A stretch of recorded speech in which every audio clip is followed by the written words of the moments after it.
Shalom saudaraku yang terkasih dalam Tuhan.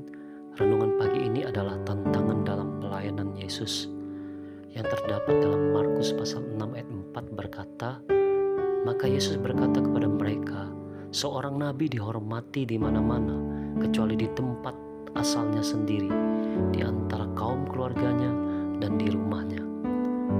Markus pasal 6 menampilkan gambaran yang kuat tentang pelayanan Yesus yang menghadapi tantangan, baik dari luar maupun dari dalam. Dari penolakan di kampung halamannya hingga kematian tragis Yohanes Pembaptis, pasal ini mengajarkan kita banyak hal tentang sifat pelayanan, iman dan harga diri dari menjadi seorang utusan Allah. Dalam Markus 6 ayat 1-6, Yesus kembali ke Nazaret, kampung halamannya, berharap bisa diterima. Namun yang terjadi justru sebaliknya.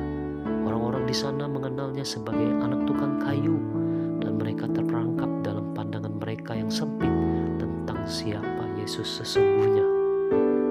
Mereka berkata, "Bukankah ia ini tukang kayu, anak Maria, saudara Yakobus, Yoses, Yudas, dan Simon?